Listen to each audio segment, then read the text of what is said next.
Good evening, everybody. I'm Dick Clay. I'm the president and CEO of the Filson Historical Society. I'm so glad that you've joined us for tonight's presentation on the power of giving away power by Ambassador Matthew Barzun. Here's the book.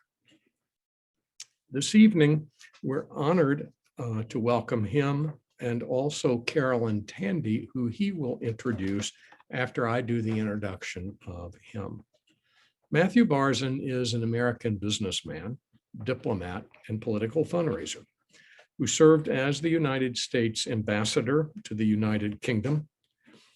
He is a business executive who is known for his work with CNET networks and for his fundraising work on President Barack Obama's 2008 presidential campaign. He served as United States ambassador to Sweden from 2009 to 2011. He was selected by President Obama as national finance chair for the president's 2012 re-election campaign. Ambassador Barzun is the author of The Power of Giving Away Power, and we're delighted to welcome him tonight to talk about his book. I'll return to moderate questions after this presentation, where he will be in sort of an interview question-answer format with Carolyn Tandy as time permits. So please join me in welcoming Ambassador Barzun and Carolyn Tandy to this. Ambassador, I'll turn it over to you.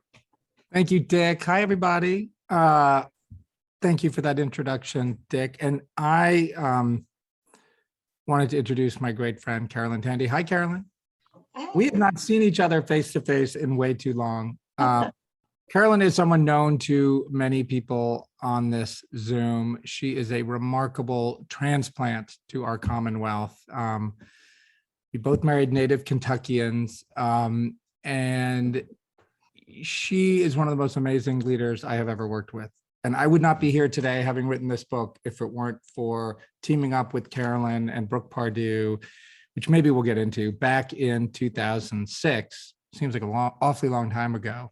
And that's when we first started working together. And then Carolyn went on to be Senator candidate Obama's state director for all of Kentucky. And then, of course, district director for our amazing Congressman, John Yarmouth, who was in the news today. And then Carolyn went into the corporate world, first serving as director of diversity and inclusion at Texas Roadhouse. Texas is an important thing for Carolyn. Maybe we'll get into that. And then this year, the wonderful leadership at Humana did a beautiful thing, which is they brought Carolyn into that amazing company as the chief diversity and inclusion officer. And I don't know if you'll want to get into it later, Carolyn, but I'm just dying to know what that is like, because I know we have some questions about the book, but I also want a chance to just hear about what you are learning about all these different worlds you've been in as well. So thank you for joining, and let's dive into it. I'm so happy to be with you, Matthew. And yes, it has been way too long since we've been together. And I think it is so amazing to me that even in this moment, you are instilling the title of your book, because this is supposed to be about you and your book.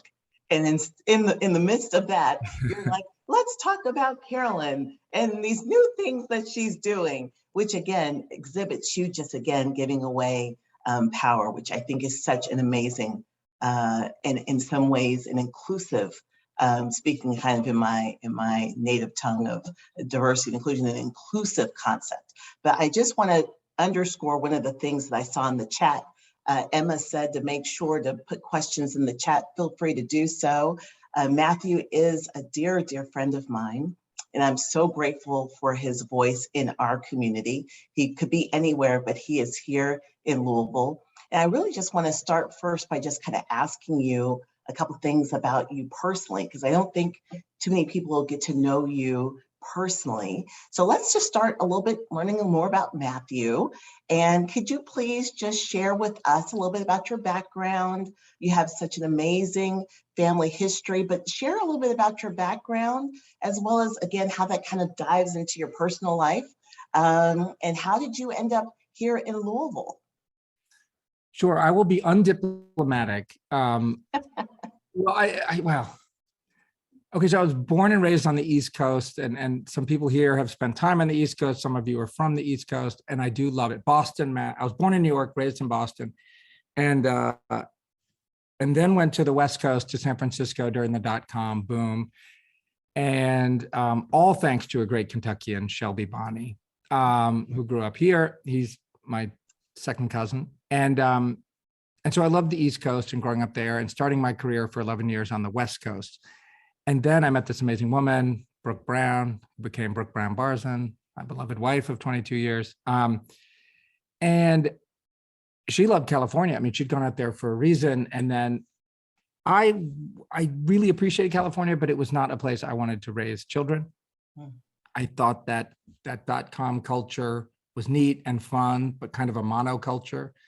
And I wanted to know, if we did have children, I wanted them to know older people and younger people, and just not this little narrow band of sort of yuppies, to use an old term, that I was very much one of them. And so we decided to move to Louisville back in 2001. And the undiplomatic part is just to say that in Boston, where I grew up, people at their worst were snobby about the past.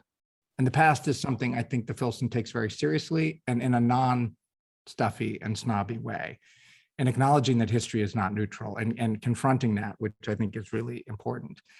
And then San Francisco has this funny thing where it's kind of at its worst snobby about the future. And what I loved about Louisville as a newcomer back then was like, okay, Louisville has a lot to be proud of and a lot to wrestle with, and far from perfect, and we've seen a lot of that, but it doesn't seem to be snobby about anything. And that lack of snobbery or pretense, or whatever word you want to use, to me is so important and empowering if harnessed in the right way. Absolutely. Well, I find that also to be interesting to me, Matthew, because, I was born on the West Coast and went to the East Coast, went to north of Boston for school. So we kind of share those things in common, and have both found ourselves back here in Louisville. So beyond just, again, the ways of Louisville, how's this wonderful place been able to be a good nesting place for you professionally? How are you able to take some of those values and apply them to you professionally? I mean, there was this great woman I talk about in the book, who my lovely mother-in-law, Christy Brown, very wisely, and not by accident, sat me next to at a pre-Kentucky Derby party. This is back in 2000 and, gosh, I don't know, 5 or 6, before we started working together. So I had been working, as you know, for John Kerry, who is like my really distant cousin. So distant that when I told a British friend, like on a napkin, when he was Secretary of State, I was serving in London, and I sort of scribbled how we were related. And he said, oh yes, we have a name for those people in London, or in England. We call them strangers. I was like, oh, that's harsh, but like true. Anyway, I'd worked really hard for John Kerry, trying to raise money, and I had failed. I mean, I think I had convinced, I had given, Brooke and I had given, I got Christy and her late husband, Asley, to give, and like my mom had given, but like that was it. And so I basically just quit. I was like, I'm no good at this. And then I was seated next to this remarkable woman named Lynn Twist, who had written a book called The Soul of Money, which I highly recommend to everyone on this call. And she was a professional fundraiser. I mean, she had raised hundreds of $1 millions for world hunger. And I said, what's your secret? And she said, well, read the book. And I sort of, I don't know, I hope I wasn't rude, but I was like, I'm too desperate. Like, I need the advice right now at this dinner. And she said, okay, fine. And I had a pen, and I pulled out a napkin, and she said, just 3 things to write down. Number 1, money is like water. When it flows, it heals. And when it's stagnant, it kills. And I was like, ooh, that is profound. And lots of my New England upbringing just came into stark relief. When it flows, it heals. When it's stagnant, it kills. And I think with all this ARP money and other stuff that's coming into our city, which we can maybe get to that later, but Yeah. money can heal, money can hurt, and money can run off and do nothing at all, if you think of it like water, right? And so that really struck me. And then two, she said, only ask people for money who want to use money for something greater than themselves. I was like, okay, so I wrote that down. And then number three, ask everyone, which was kind of a trick, right? And so I fell for it. I was like, well, wait a minute. I thought I'm only supposed to ask people who want to use their money for something better. She's like, everybody wants to use money for something greater than themselves. At whatever amount, $20, $200, $2,000, doesn't matter. It may not be politics or it might not be your candidate, but the act of asking them is a generous thing to do because you're getting them to help their money flow and to help it heal.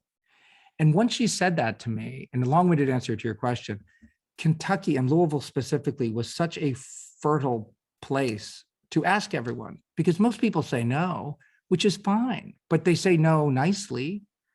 You know what I mean? And they say no, or no, not yet, no, not ever. But those no's didn't hurt. Like they used to hurt, like they were saying no to me.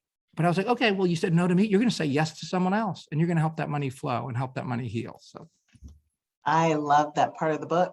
I think that was either chapter 4 or chapter 5. Let it you're grow, good. maybe. You're good. I'm telling you, I wrote down on my same little notepad because I like to take notes from books that I'm reading.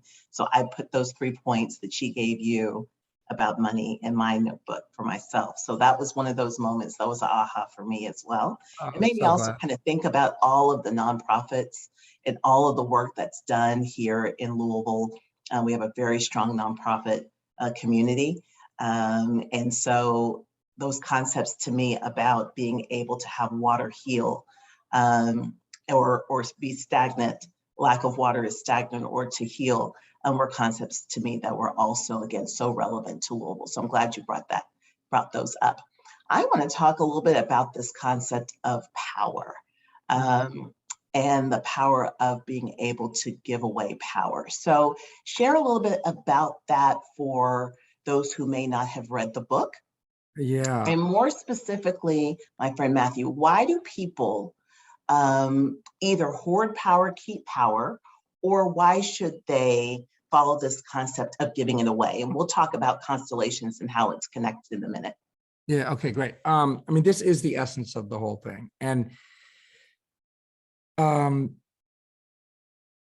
it is weird, I think. And Carolyn, you know this from our work together. Like I went out of my way to avoid using that word. I mean, when I was in .com land, I rarely used it. When we were doing our political work together for President Obama, candidate Obama, I didn't use it. And when I became a diplomat, because that word is so loaded, right? Like it has positive attributes. For many of us, it has more negative ones than positive ones. And I say that as someone who's enjoyed a lot of privilege in my life. So it's sort of like, if it's mostly negative to me, you know, it's a loaded word. So I used to use the word energy, but the problem with energy, I think, is it's kind of just ducking. I love energy, but energy kind of can sound new agey and alienate a lot of important people who are turned off by that. So let's just deal with power. I think we all have a problem with it. I mean, look around, right? Wherever we are in the political spectrum, where we are in life. And so I think there's some obvious ways we don't like it, but some less obvious ways that are unhelpful. And so lording it over others, I hope we all got the memo that that is not a good way to go, right? But then the tendency is to like, okay, well, if you've ever had it lorded over you, it's like, well, let's just hoard it to ourselves. That feels better for like a little bit, but it starts to lead, I think, to alienation and to loneliness. And then another temptation that I think is better than hoarding and lording, but also doesn't get it right, is sharing. Now that sounds better. And power of giving away power sounds like power sharing, but it isn't in my view, because power sharing kind of implies there's only so much of it to go around. So if I've got 10 units of it, I could give, 3 to you, 3 to Dick, 3 to Julie, and what these leaders that inspired me that I hope illuminate in the book, some of whom everyone's heard of, many of whom you've never heard of, what all these leaders, and they have gone on to build like the most consequential organizations and innovations the world's ever seen. like biggest company in the world, biggest human knowledge transfer, biggest recovery platform. So AA, Visa, Wikipedia, the internet itself. All these leaders had the same insight about power, which is it isn't a finite resource like something you mine in Eastern or Western Kentucky. It is something you make, and you make it with other people sitting around a table, and it is infinite. So it's about multiplication, and we can all do this like at our next Monday morning meeting if we adopt this mindset, but it's kind of weird and it takes this leap of faith. So I love the idea of it being a multiplier and being infinite, because I think there is in the pyramid idea versus the constellation, we can kind of go there, but in the pyramid mindset, it's I am trying to grow my own power. This is about singular power and how I can take power away from others to grow my own power versus the constellation mindset is very different. So can you share what that is as it relates to the book? And we'll kind of talk about how that applies to kind of some of our issues that are happening lately. Oh, great. So, I mean, we have we have the Filson community here. So I will do the quick history part. And it was funny, my editor was very skeptical, and she was wonderful and a lot younger than I am. And she's like, why do you insist on starting with American history? And it's interesting, you know, and she's a woman of color and a lot younger than I am. And so we had this really, I think, fruitful discussion. I was like, look, I really want to tell this historical story. And she's like, early American history turns off a lot of people. So I'll give that as the caveat, right? And basically, to get to the Constellation, on July 4th, 1776, there were two declarations made in Philadelphia. The famous one, and then this other one, which is, we need a logo. And it wasn't a logo, it was the Great Seal of the United States. So they put on the task Jefferson, Adams, and Franklin, the three people who had written the Declaration of Independence. How would they do visually? And the answer is terribly, right? Really bad at that. But the two things they contributed was this logo ought to have two sides. And they did contribute the motto, which is E pluribus unum, from many one. So long story short, it took longer to design that logo than win the war. And they finally got to it through this sort of co-creation process, 3 failed committees, lots of consultants, and this one amazing person kind of pulled it all together, which is the thing we see on our passport if we have a passport and we're American, or it's on the back of a US $1 bill. And for the back, they used the pyramid, which was a symbol of strength and durability. So the thing we talked about earlier, Carolyn, which is sort of the world of up and down, in or out, ranking, rating, sorting, sifting, the pyramid, right? Hoarding, lording, and sharing power is the pyramid. But for the front, they had the eagle clutching the arrows and clutching the olive branches and the shield in front and the motto above the eagle's head, but they were missing one thing. And there was a formula for these things back then. The one thing they were missing was called the crest, and it was supposed to be the essence of the whole thing. And they finally settled on this strange looking thing, which was 13 stars of different sizes, asymmetrically spaced, beams of sunlight coming out the back. And they called it the radiant constellation.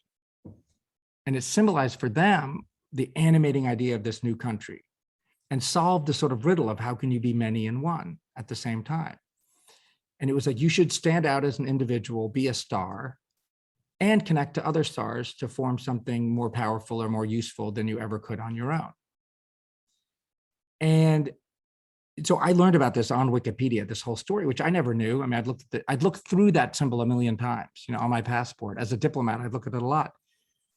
And so E pluribus unum means from many stars, one constellation, not from many bricks, one pyramid.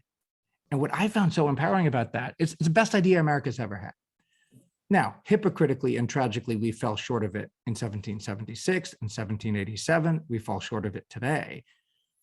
But I think it is the symbol, what we ought to all strive for, which is basically a symbol for interdependence,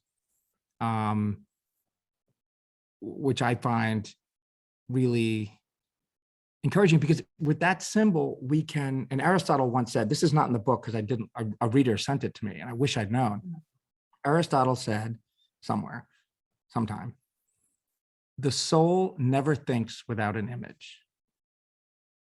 The soul never thinks without an image. So it's like, too often we have this pyramid world of I'm above someone, I'm below someone.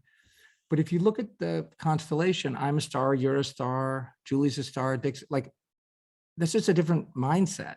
And a lot of potential and power can get unleashed if we think of it that way. Oh, I love that one. And I think I need to write that one down too. But I also like to think about, and I'm so glad you shared some of the experiences from the campaign, which, I could have just listened to these over and over and over again because we were there, we were experiencing it. But to be able to bring it back to the same concept of the constellation and really what the campaign stood for back in 2007, I pulled out some notes and I wrote them down for myself about how it was about listening to others, sharing hopes, being open, to respect, empower, and include. All of those kind of words have meaning differently than what comes to mind from a pyramid mindset. So I wanted to know from your perspective, just in general, using the example of the campaign as an experience, what are some of the leadership values we can take away now that we're sitting here in 2021, still challenged as leaders, right? What are some of the ways that we're able to apply these concepts of leadership that are timeless in some ways? How are we able to apply them right now? Yeah, I mean, that to me is this is our challenge in Louisville, elsewhere too, but here we are, we have Louisville in common. So the little trick the gimmick sort of that I would do when we were up in Chicago, we'd get volunteer fundraisers to come in from all around the country. This is the first campaign. And thanks to what you and I and Brooke and 3,500 other people in this wonderful city did, they rolled out that model of low dollar fundraisers all around the country. And so we'd bring volunteers in and we would, at the beginning of the day, it would be like 10 groups of 10, right? And we'd say, hey, go around and please write down, what do you want to accomplish from today's session? These men and women had taken time out of their day as volunteers to come be with us, and we wanted to make sure they got what they wanted. And 90% of the people wrote the exact same thing, which is, we want to go back to Austin or Boston or wherever. And listen to these words, armed with talking points so that we can go win the argument with our Democrat. And by the way, all of what we're saying can apply to Republicans too. I mean, we happen to both be Democrats, but this is not a partisan point. It's, and I would say, okay, I hear you. Every time they would say, I want to be armed with talking points to win the argument with my friends. And I was like, okay, 100 people, quick show of hands. How many of us like to lose an argument? And no one ever raises their hand. And so if no one likes to lose an argument, like you don't, I don't, we don't, why do we spend so much time and energy trying to get good at winning arguments? Yeah. And I say this mindful that Dick is listening and he's a wonderful lawyer. And look, in our legal system, there's obviously a place. In our political system, arguing is a big thing. It's just not the only thing. And I think it's really bad math in the work that you and I were trying to do. Like, don't try to win an argument. And watching Senator Obama engage with people in Louisville and in Iowa, he wasn't actually trying to win an argument. To your point, he was asking them about their hopes and fears, linking it to his own hopes and fears for this country, saying he would be willing to serve that overlap, and he hoped they would too, and opening himself and them up in the process. And so that spells the word also: ask, link, serve, open up. And I love to spell that word as a little mantra, a little cheat sheet for myself in a meeting, all in lowercase letters, ALSO. And I contrasted the thing that everyone on this call is also good at, but is kind of the pyramid, all caps: argue, lecture, strategize, organize. And I know you've seen that in the corporate setting. You've seen that in the government setting. We all, I'm sure, are good at arguing, lecturing, strategizing, and organizing, but we need to open ourselves to a different mode if we want to create more power together. I love that too. Okay, so I'm going to go and use a quote from Iowa that I heard.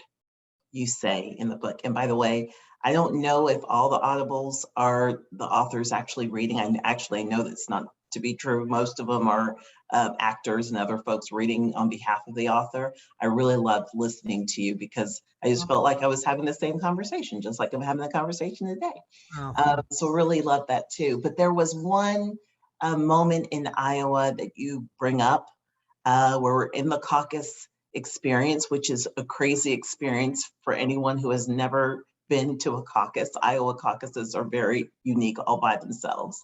But there is a moment where we have the delegate count and we have the folks representing Obama, and then there's this other group of folks representing Hillary, and they're not there on time, and then they show up and the room gets to decide if they actually are going to allow them to be part of the caucus or not. And the Obama delegates come together and they decide that, yes, they're going to absolutely participate because everybody means everybody, which is just a phenomenal concept to me. And as an inclusion and diversity practitioner in particular, Matthew, to me, it's such a strong inclusion message. It's such a strong equity message. So I just wanted to ask you about that moment in the book. And also just to bring it back home for us, we've had a crazy 18 months, right? COVID, social unrest, racial awakening, all of these moments, political strife, right? So how can we apply this concept of everybody means everybody right now? Oh, okay. When you retell that caucus story, it gives me chills because it's important.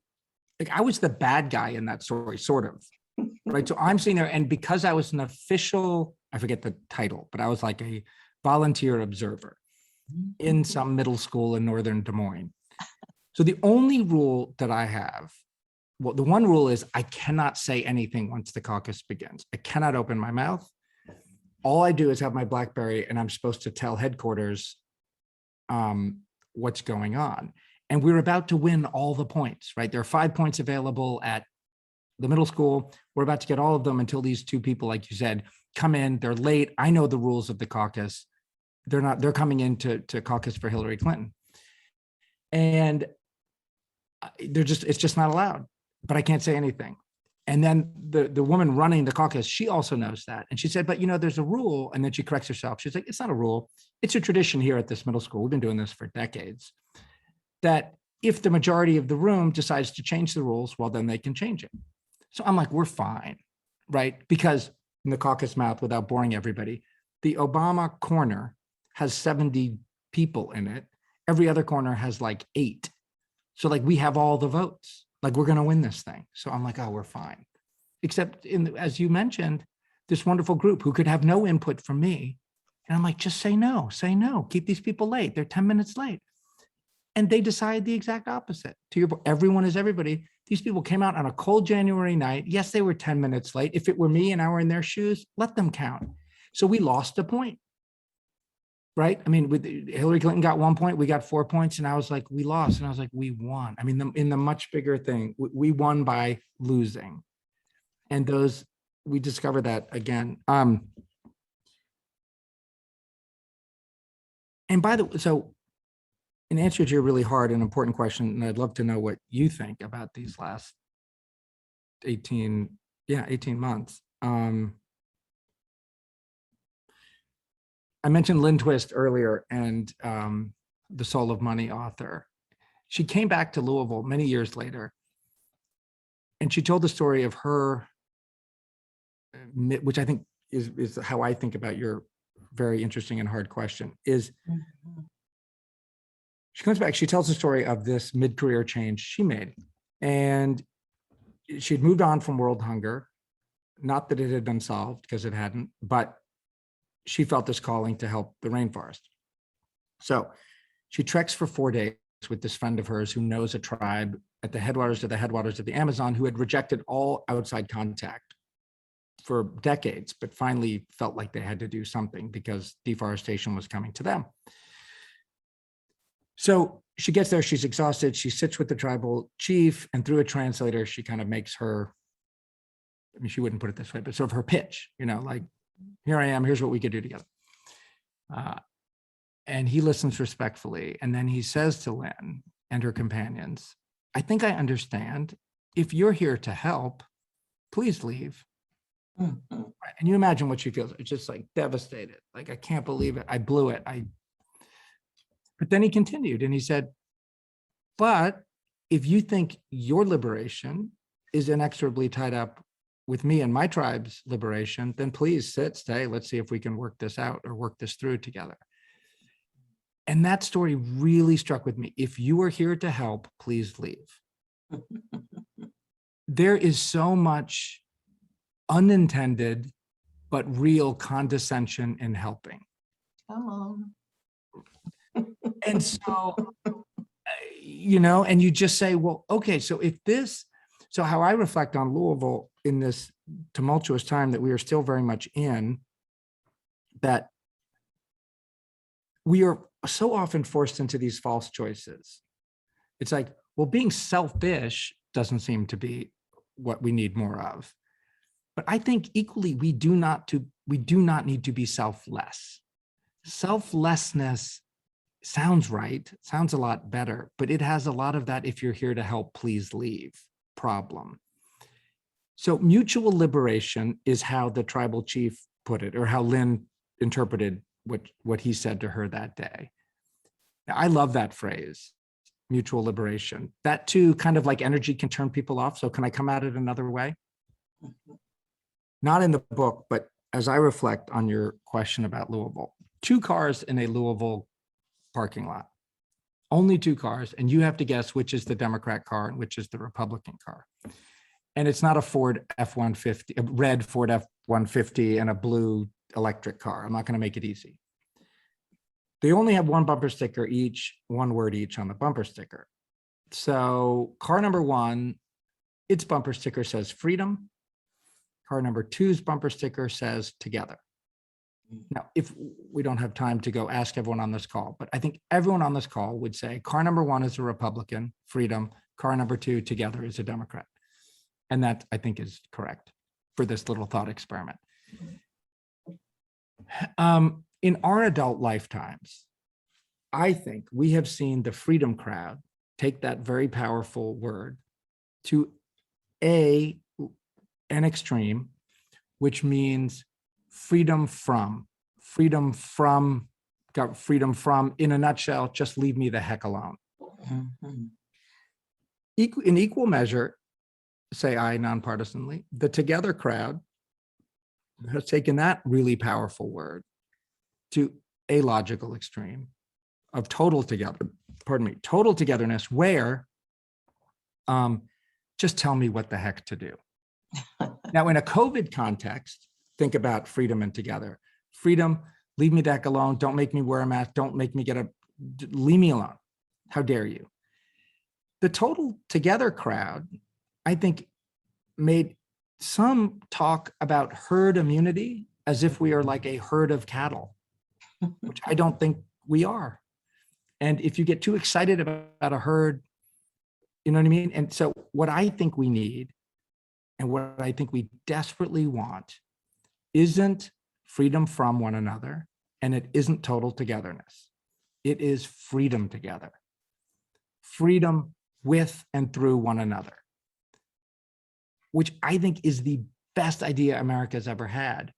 Oh, and we have a motto for it, e pluribus unum, and we have this image for it, which is the constellation, right? Where you can stand out as your own person, and individuality, don't lose yourself to the collective, be yourself and connect to other individuals to make something bigger. Stand out and fit in at the same time, be free together. Because any band of revolutionaries can declare independence. That July 4th, 1776, I know that's the day we celebrate, set off all the fireworks. It's what happened after that, right? Imperfectly. How can we be interdependent with one another? How can we be free together? That is the question then, that's the question now. We'll never get it right, but we have to keep having that at the front of our minds, I feel. interdependency and freedom together. So that to me is the definition of everybody means everybody, right? Yeah. And if we could actually make that happen, no matter if you are on one side of 9th Street or the other in this community, that would heal lots of wounds. I promise you that. I Yeah. want to make sure and draw attention to our little chat and make Oh, sure yes, folks yes. are getting their questions going. And I know Dick, I think Dick Clay is keeping track of chats, and in a few Okay, minutes will collate, curate in his magical way what he's seeing and hearing. Here he is. Hi, I don't know Dick. how magical it is, but I'll be on in about, I'll be on in about 5 or 6 more minutes and then we'll start. That's perfect. All right. That is perfect. I actually want to make sure, Matthew, that there's any last thoughts around the book. I'm going to jump into a lightning round of questions just about you, and we can banter a little bit about each other. But I want to make sure if there was any concept around the book that you did not get to share. I hope we've given people enough teasers that if they haven't read the book yet, that they'll go out and get the book. But well, bless you for that. You all, that would be great. Okay, let's see if we can do this in 3 minutes, 4 minutes, and Okay. She deserves more time than I'm about to give her. But the matron saint of this book, who I discovered sort of halfway through writing it, is this remarkable woman. And I just want to tell the group about her. So Peter Drucker is a name familiar to many. Probably, well, we know Harvard Business School asked 180 gurus from around the world, from academia, from corporate America, from government, military, sort of business leaders, business gurus. Who's your guru? Number one on the gurus list is Peter Drucker. Okay, so Peter Drucker reveals in the last decade of his life that he had a guru all along. The interesting thing, she shows up on no one's list, right? She is like lost to history. But the guru's guru is this amazing woman named Mary Parker Follett, 1868 to 1933. And she grew up right a few towns away from where I did, outside of Boston. And she was the most sought after speaker of her day, sort of like the viral TED Talk, CEO circuit speaker.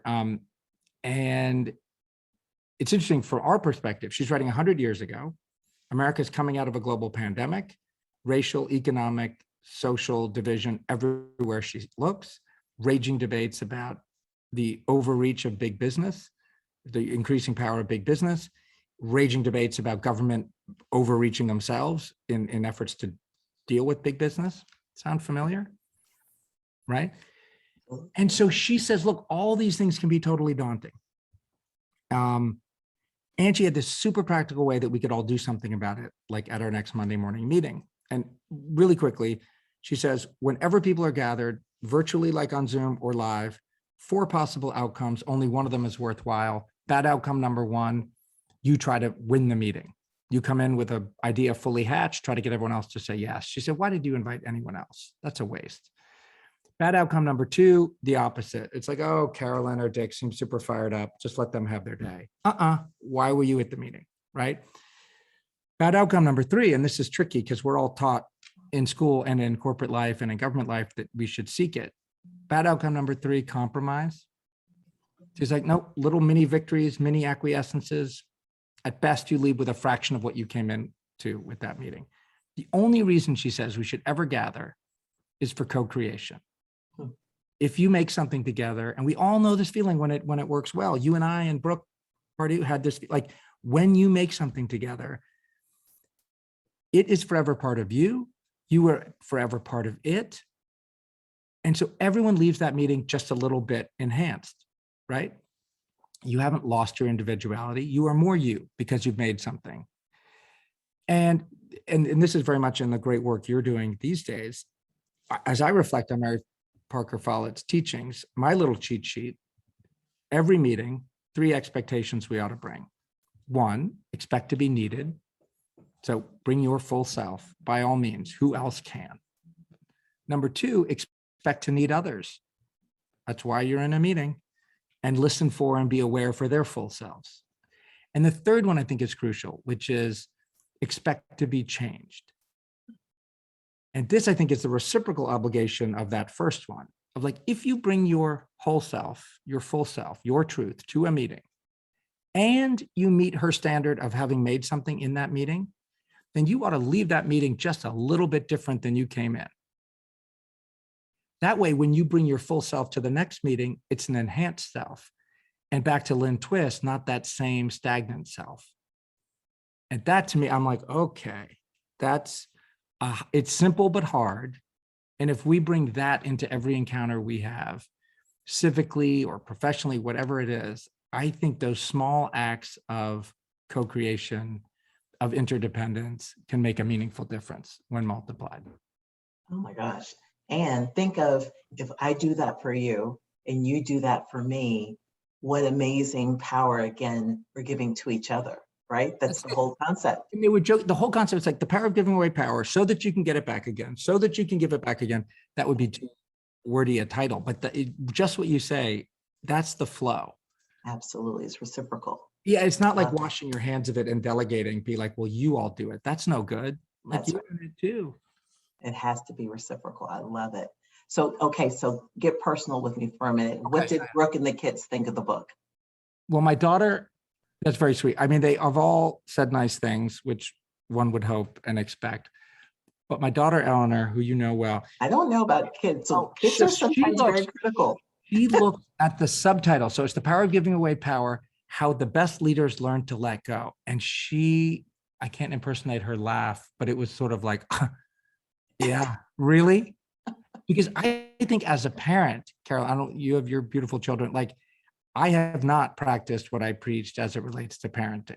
It is so hard to let go. And I think our generation of parents are overly controlling and hands-on and helicoptery and snowplowy and all those words. Guilty. Guilty. You know, okay. Also, it's like, it's not how we were raised, you know what I mean? And we turned out imperfect, but okay. And so that is a real challenge for me that my kids made me aware of. Okay, Dick, before I pass to you, I want to get a couple quick questions out. Okay, Mr. Ambassador, you traveled the world, did very important things on behalf of our country. We thank you for your service. So, but what is your favorite place to visit? Oh, I have a father of twins, so I don't do favorites.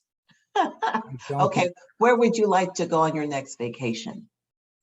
My soccer team I love is in Liverpool in England, Okay. and they have a great stadium called Anfield. So I'd love to go there and see a home soccer game, football game. Okay, now wait a minute. Okay, so are you watching any interesting binge watching anything? Are you watching Ted Lasso? Or are you watching, what are you watching? And by the way, speaking of bipartisan or whatever, someone put out some article that it is the show in America that Democrats and Republicans and independents all love.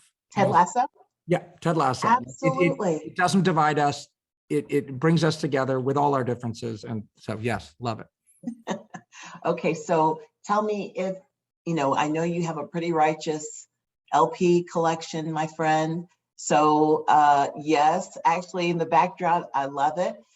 So I never asked you though, again, you don't pick favorites, but okay, who is maybe one of your favorite bands, musicians? Who's in your rotation? I mean, we have Johnny Cash right here. We have Sarah Vaughan, Annie Lennox. I love them all. Deeply unoriginal, but Bob Dylan, he does that sad, angsty thing, sort of whiny, angsty that speaks and sings to me. I just, or Emmylou Harris singing Bob Dylan. That's sort of the best. You get the angsty lyrics with less angsty voice. Okay, one last one. We were able to do some amazing magic together, Matthew, along with Brooke, along with many other people. And I'm so grateful that the world collided and allowed me to bring to you. Just grateful for your friendship. And that campaign was all about hope. So Yeah. Lead us on one final thing before we turn over to Dick. What brings you hope? What gives you hope? Ooh, what gives me hope? When I was in the UK, I did these workshops with 20,000 high school kids.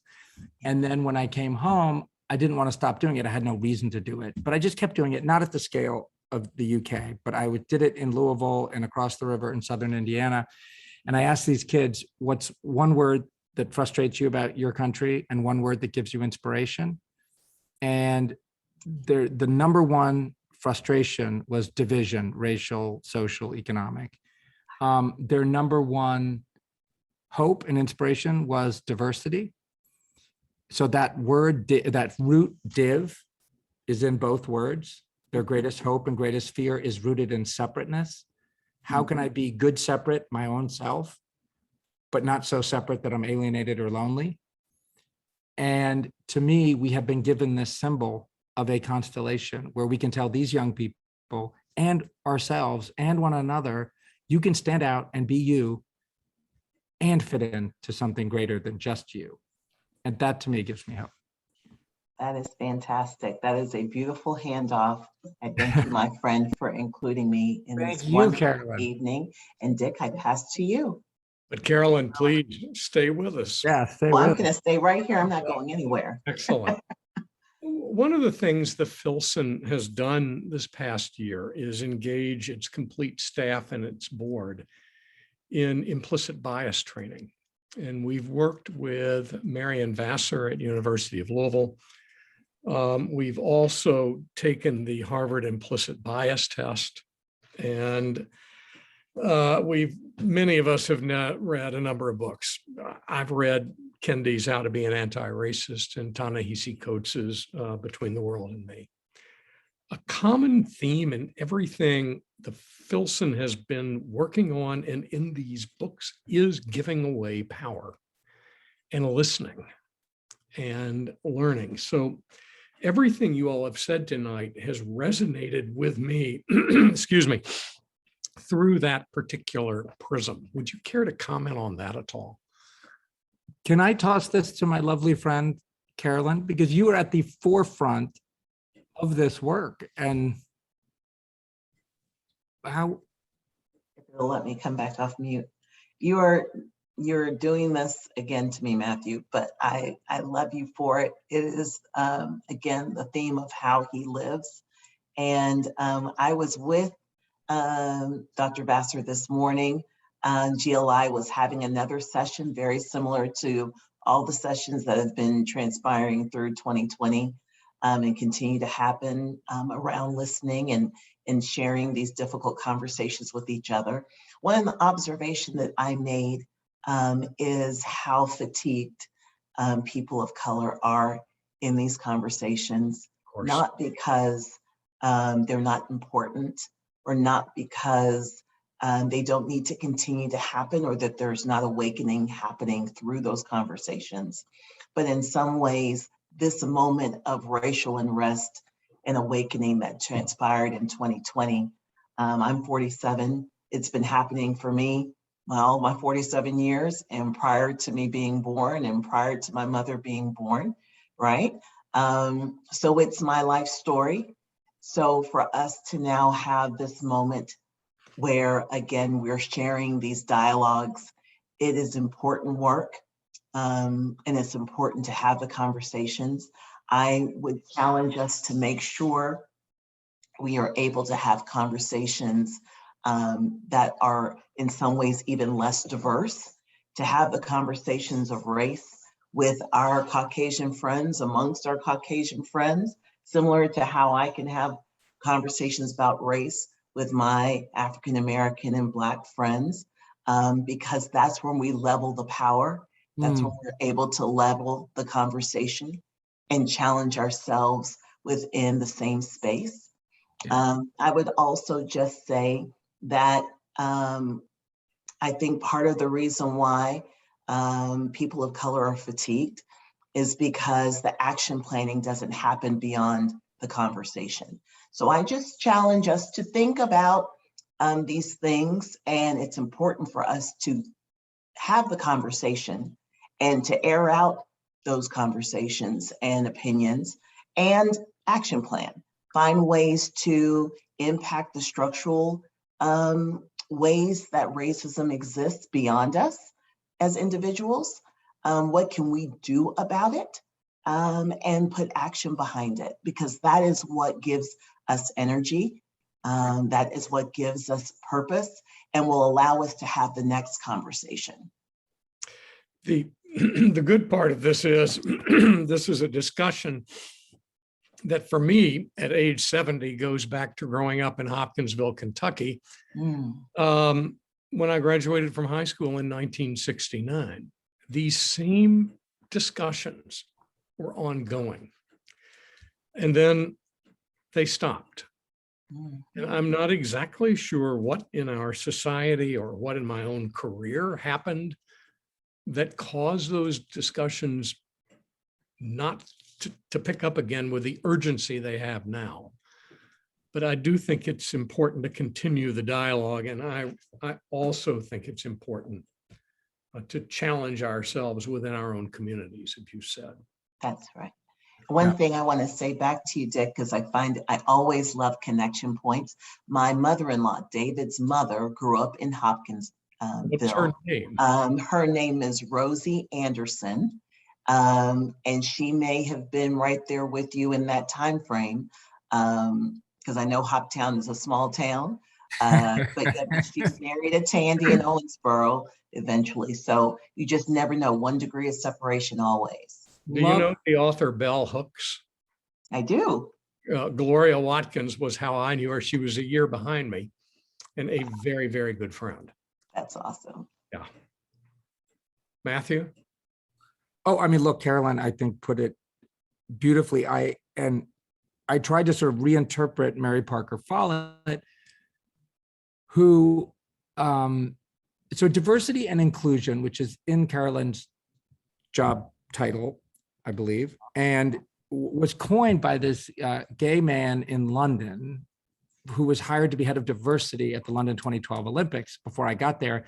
And I hope this is, sort of internet right. He basically was like, sure, I'll do the job. He was like a big wig at KPMG or some big accounting firm. And he's like, I'll do it, but we got to call it diversity and inclusion. And then he coined that phrase. He's like, look, diversity is a fact, always has been, look around.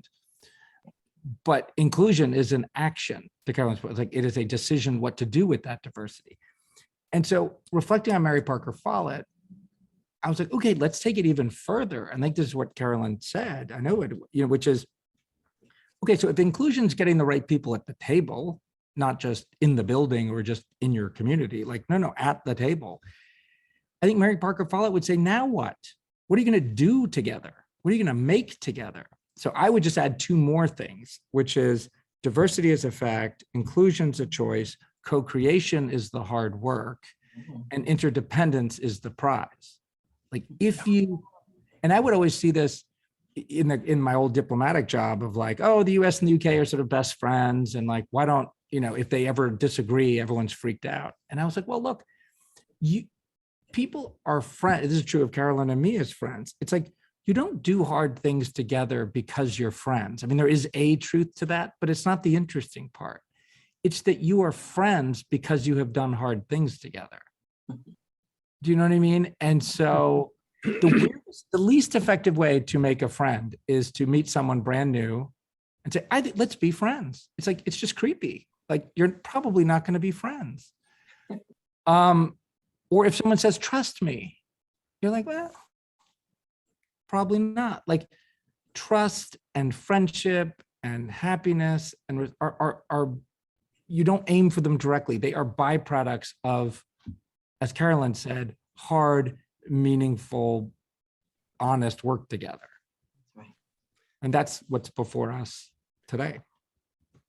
I agree. Here is a good question that ties into this. How can we stop the finger pointing of one political party against another political party, and have them work cohesively, cooperatively, and give away power to each other in such a way that we all benefit? I have 2 thoughts. And it depends at what scale so we could think about Washington, which Carolyn knows well. We could think about Louisville. I admit it is hard to imagine, let's just say, our senior senator from Kentucky sitting at a table with President Biden and their teams and sort of co-creating the way Mary Parker Follett might want. I don't think impossible, by the way, at all. I just think it's sort of hard to imagine. What I think is interesting is like peel it back just one level, right? And this is true of Democrats and Republicans, but since we have a Democrat in power, just Biden's cabinet, or the interagency is what we call it. And the truth that we all know is like that up, down, in, out, win, lose mentality of the pyramid is just as vicious within the blue team or the red team as it is red versus blue, right? People from Treasury don't trust people from the State Department. Then within the State Department, that same pattern holds. Oh, the public diplomacy people versus the political people. It just never stops. Once you have that pattern of win, lose, up, down, it permeates all the way through, all the way out in organization. We do this to ourselves. Like some of the worst fights in Washington are blue on blue, red on red. So it doesn't seem far-fetched that just the blue team or the red team could co-create with one another. And the weird thought experiment I had that everyone laughed at me at the time, but right when COVID broke out, there was one TV debate left, CNN, let's just say, between Bernie and Biden. And so the debate in the paper was cancel it or continue it. That was it. Remember. I was like, and I just always am like, there's a third option, people. I just want a thought experiment. Here was the third option. And would you have watched this or learned anything from the following? The third option is no, don't cancel it and don't continue just a debate between someone who we know mathematically is going to be the candidate anyway and the runner-up. Why don't you use that 3 hours, invite back Senator Harris, Senator Warren, Mayor Pete, and all the men and women who had been on that stage throughout the year and a half before, invite them back for, wait for it, a discussion of civilized disagreement, where in this thought experiment, Senator Biden would have turned to Senator Warren and said, look, we've been on the stage a bunch together. You clearly think I am being naive or misled or something as it relates to healthcare reform. And you think I'm a wishy-washy, middle of the road person. Please tell me what I'm misunderstanding about how the system works. And imagine what she might have said, you know, and then right on down the line with Senator Harris or Mayor Pete or any of those people. And there'd be posturing and all the normal things that we humans do when we're together, but it would be the blue team having a civilized disagreement. It's not about we all agree, no, diversity, but like they could have made something together on that stage for us to watch. And I pitched this to someone in TV and they're like, that is so boring. I was like, you know what? The food fight you televise is boring too. It's boring. Yes. It's really boring too. It's a different kind of boring, but like, why don't we give this other one a shot?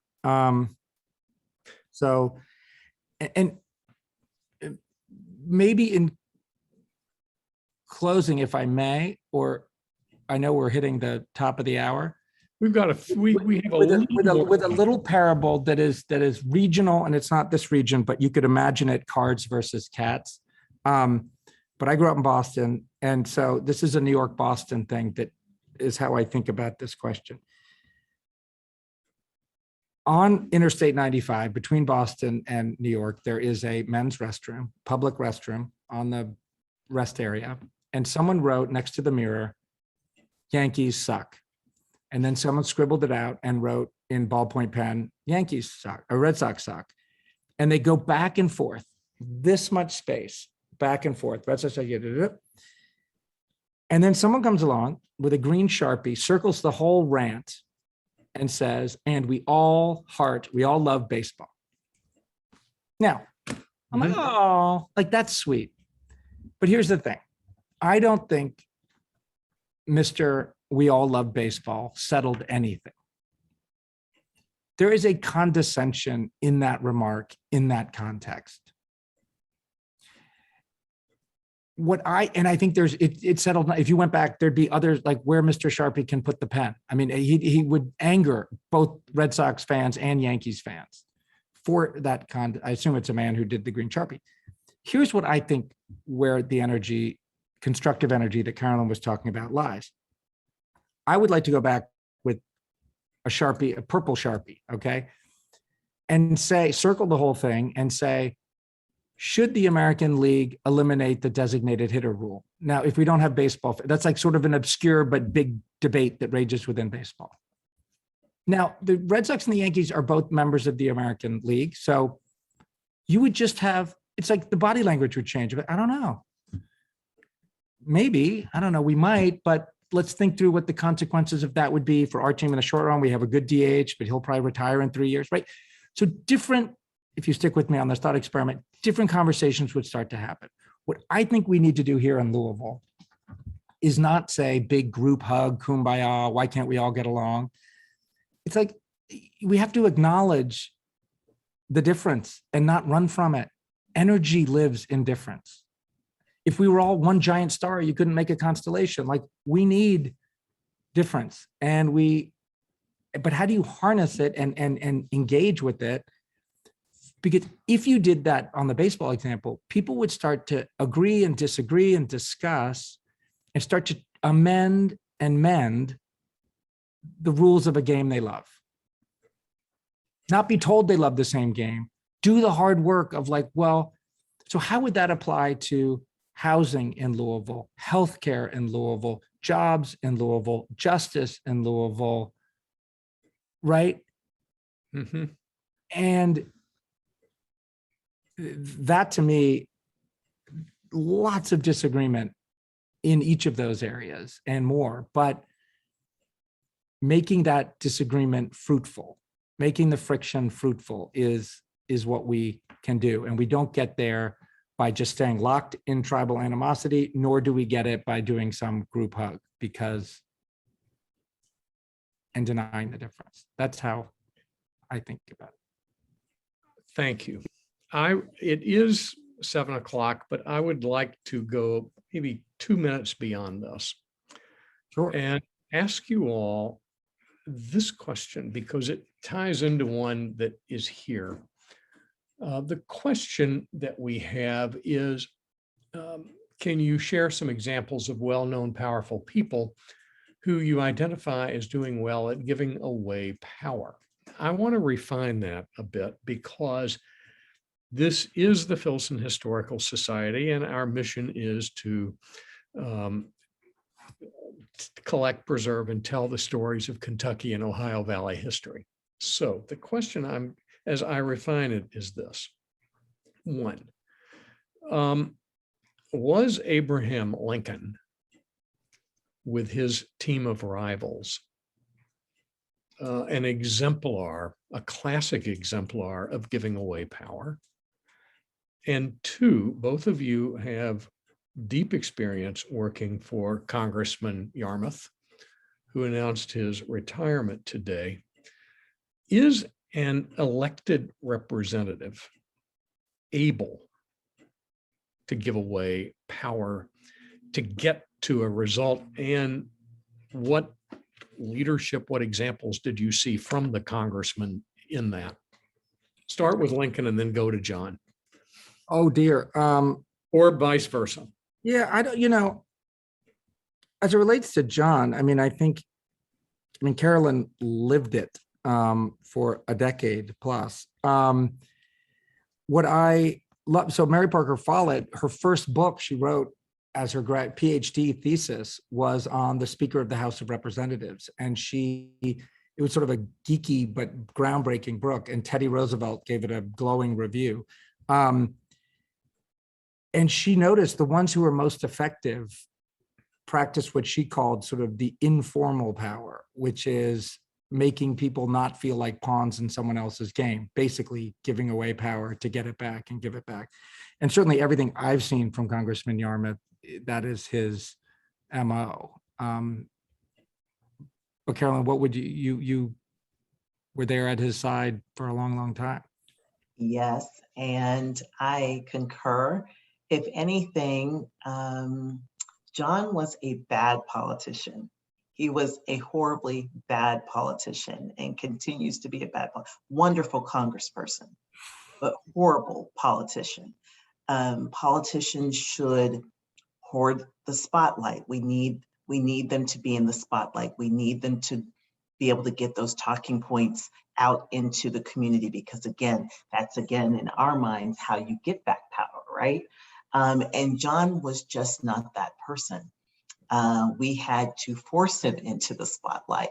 He was forever doing just as what Matthew has done here, pass the mic to others. Carolyn, what do you have to say? No one is here to hear Carolyn. No one is here to hear me. But he would absolutely pass that mic in those moments where were really important and critical moments, because it was more important to him to hear what others had to say. So in some ways, what he was doing was very similar to what Matthew talked about in the book. When Obama came to town, Congressman Yarmouth used to wait and listen and hear what others had to say before formulating his own opinion. He's a very smart guy, very opinionated, but he would take the opinions of others before his own and advocate and champion for those positions. That to me is the definition of a representative.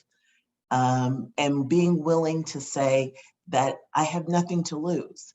I'm not here to win elections. You know, Matthew, he was a horrible fundraiser. He never didn't like call time, didn't like those things. He just figured if people supported what he was for, they would write the check and it would come and we would get there some kind of way. That is a horrible way to be able to manage a candidate, but he was the perfect congressman, and I'm so grateful that I was able to work for him. Now, President Lincoln. Yeah, you know, I don't feel like I'm much of an expert on Lincoln. There was a great thing I didn't put in the book, but it was like 1863 and it's tough. And he had some great quote where he looks out the window and he's like, with all the bad news he'd just gotten, he just looks out into the sky and he finds constellations comforting. And I don't think he meant them in the sense that I mean them. But it was, you know, when we named the first, President Washington got to name the first 5 Navy frigates after he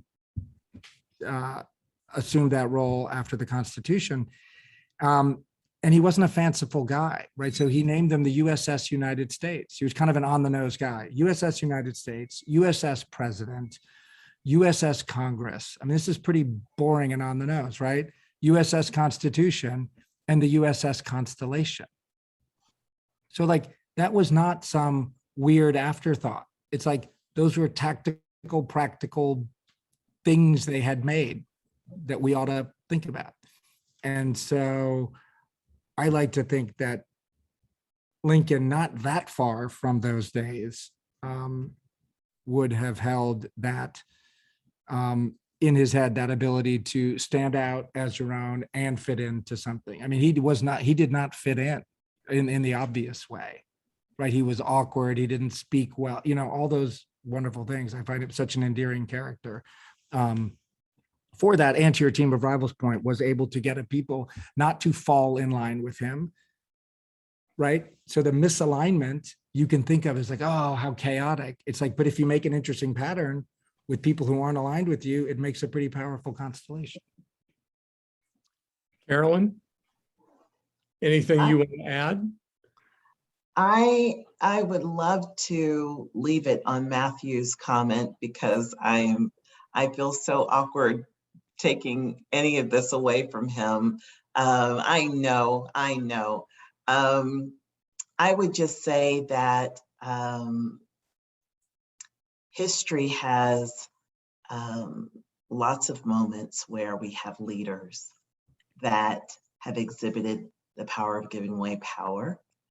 And I would hope that we would learn from those moments as we move forward, because there are times in recent history where we have seen choices where folks would like to hoard power, and we can see how that corrupts not just the individual, but the community, greater community. And so I think if we can learn from our lessons and be able to, again, exhibit some of the same ideas. I saw in the chat, Marcel was talking about an individual at a leadership level who has given away power. And, you know, why is that important? I think if anything, we stand to gain everything from those leaders who are able to put themselves second to the needs of our community. That to me is what should be presidential and exhibit in presidential values, going all the way back to Lincoln to the present. Beautiful. What a Beautiful. and thank you, Dick, and thank you, Julie, and thank you, Thank Scott, you all. thank you, Nicole, and the whole team at the Filson who are behind and in front of the scenes to make this happen. Carolyn, what a gift to be reunited on Zoom with you. And thank you, everybody. And please keep in touch. And I hope the book resonates with you. And to the extent that it does or doesn't, please let me know. And MatthewBarzun.com, all that email comes right to me. So if you have suggestions, questions that weren't able to get to today, please let me know. Thanks to everybody who watched this. Apologies for the grandfather clock that went off as I was trying to get up, realizing I needed to stop it before it sounded. And I didn't do such a great job with that, but you all were wonderful. Thank you both. Let's do it again. See you. Thank you, guys. Good night, everybody. Thank you.